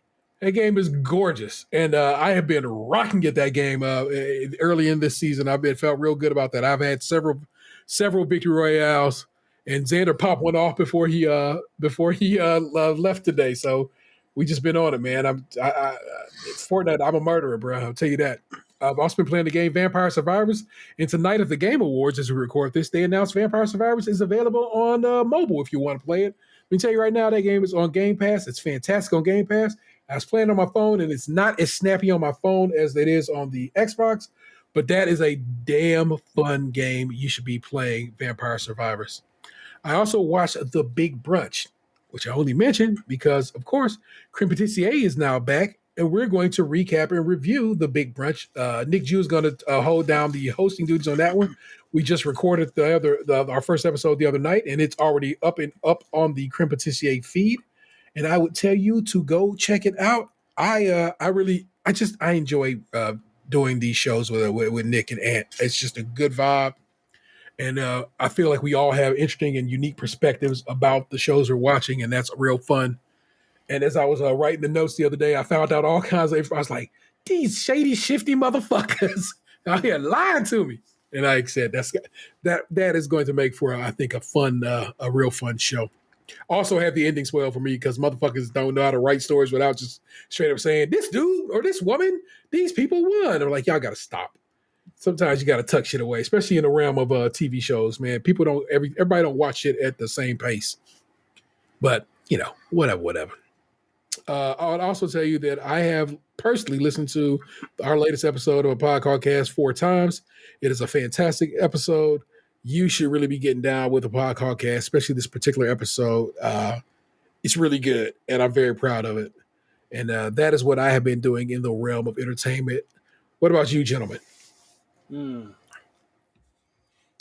I watched the Cavs. I watched some football. I watched some wrestling. I realized that a new season of Cobra Kai came out 11 months ago that I forgot to watch. So that's on my list of my to-do list. I bought the new Ghostbusters game and picked it up from Best Buy yesterday, but I have not taken it out of the plastic yet. It's a new Ghostbusters game? Mm-hmm. Yeah, it came out in October. Made by Raphael Sadiq's company. Oh. Yeah, Tony has done it again.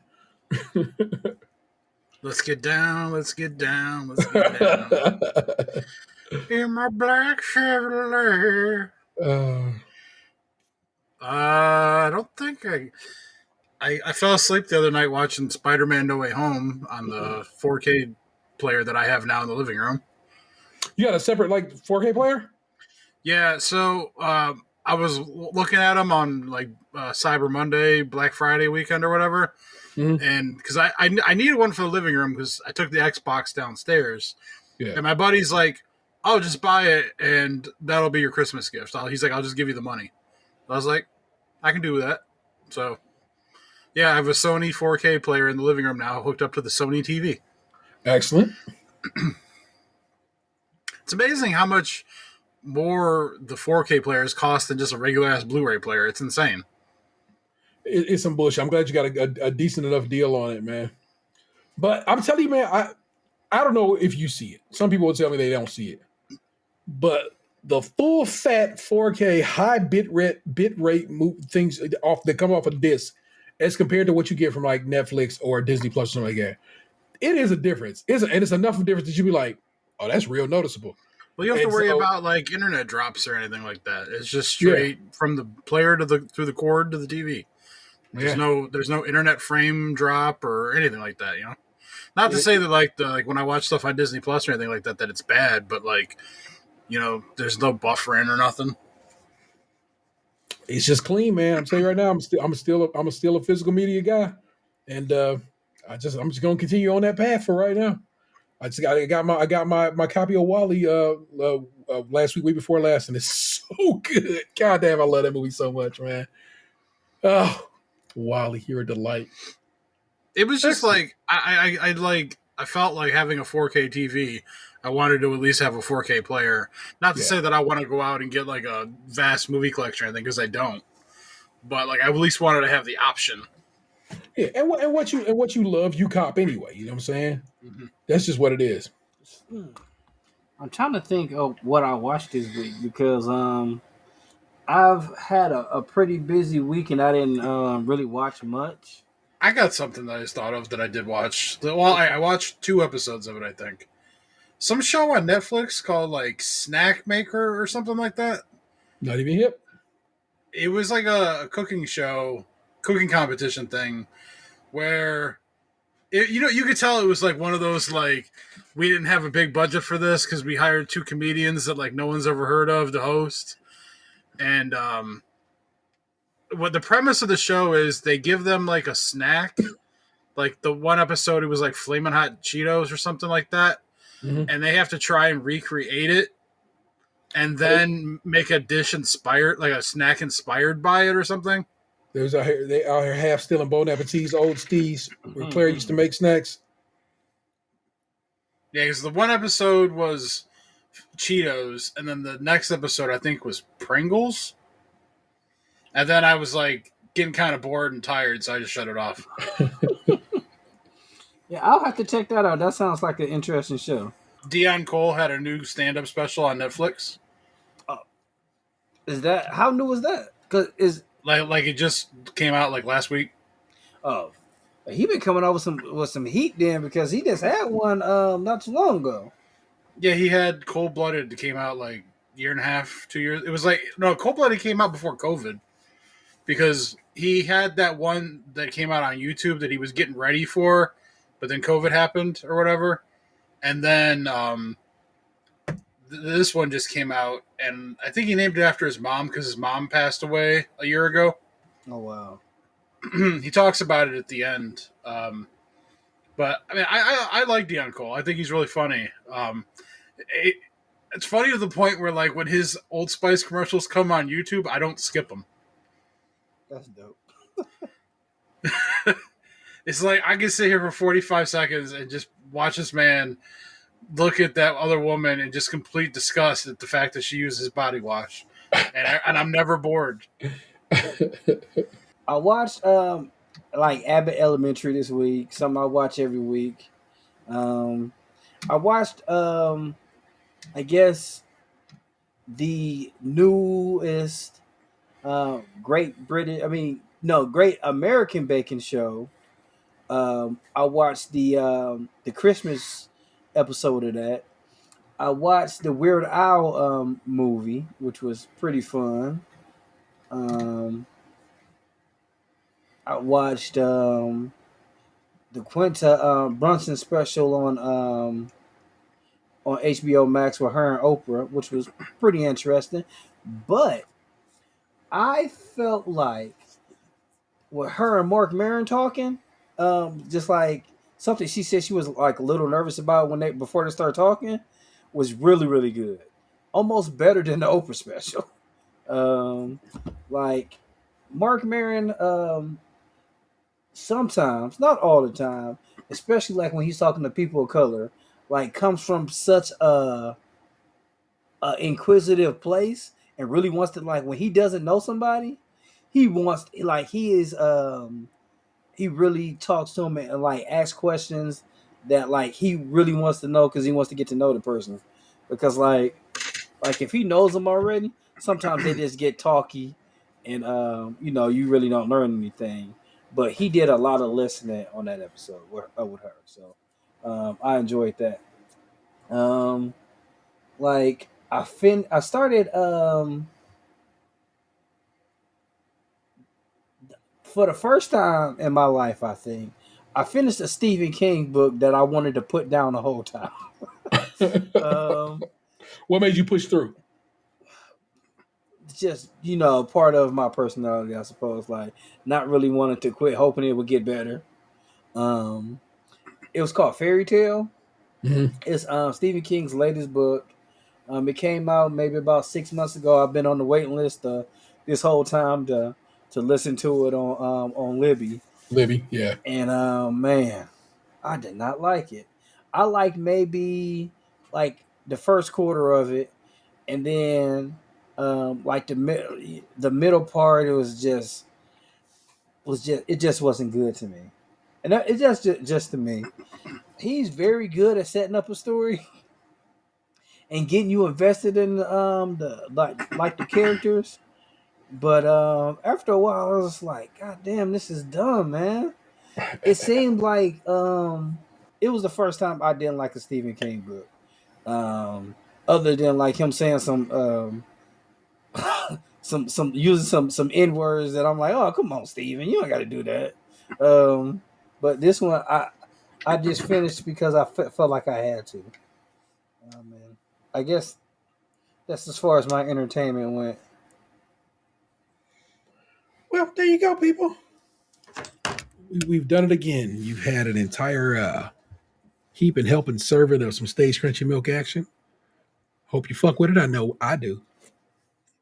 I find it interesting lately that I've been listening to our show, which is so weird. But I have. I've just been going back and I've been like listening to episodes, and I'll just end up getting involved in it again because listening to it as a listener is so different than listening to it as as an editor, and so it just ends up being a real fun time.